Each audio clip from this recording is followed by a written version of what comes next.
Welcome to All For You Stories, where we use what happens every day to get you to think different so you can act different. Let's go.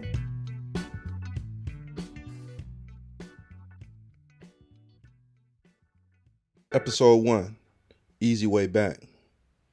For years, people invited me to go to Sunday services at Refuge Community Church, but I never went. To be honest, I just didn't want to go. But when they started holding AA meetings there on Thursday nights, I found myself there for a different reason. So for the past 2 years, I've sat in the middle row on the left side, listening to the stories, regrets, and failures of 11 to 30 alcoholics. The leading of the meeting is an ex-drunk named Drago.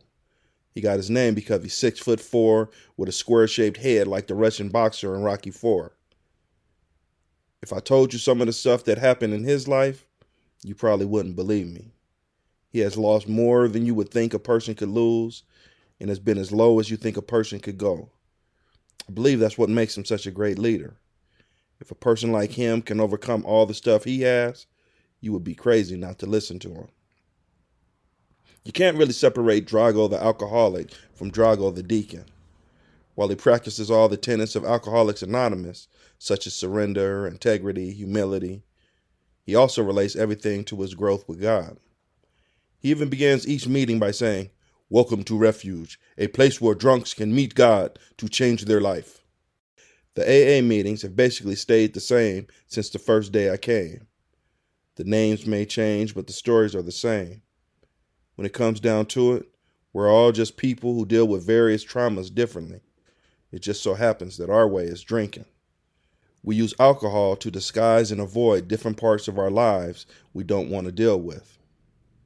One thing about the meetings that never changes is the struggle it takes to get there.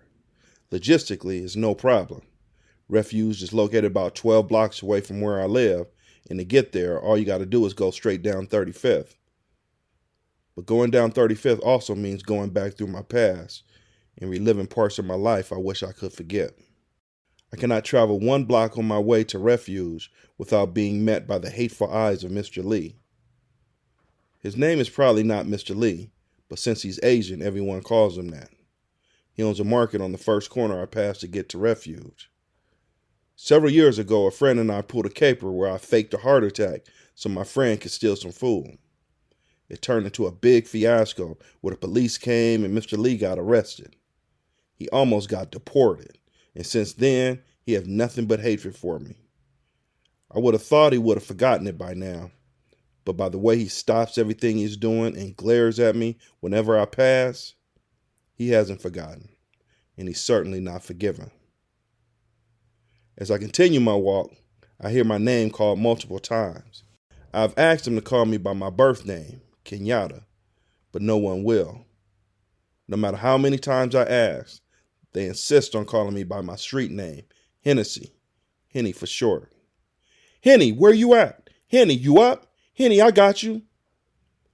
The temptation to go back with the people of my past can be intense at times, but I get through it.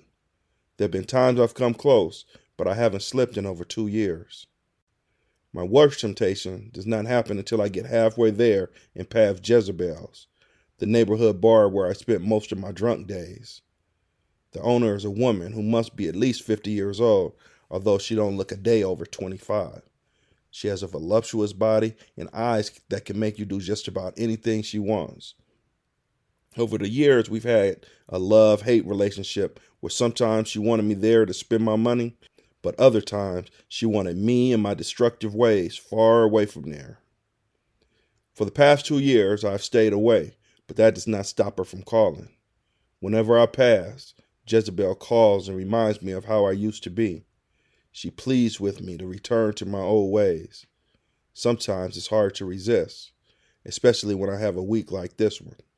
A week when my new life makes me want to return to my old life. So when I pass Jezebel's tonight, I stop. My feet become glued to the pavement, and my mind won't let me move forward. But Drago has taught me how to deal with moments like this. He's even armed me with Bible verses to help me fight the battle. You would not think that words from a book could be so strong and help you get through hard times like this. But the Bible is not just a book. And the words are not just words. I think on these words. I even say them aloud.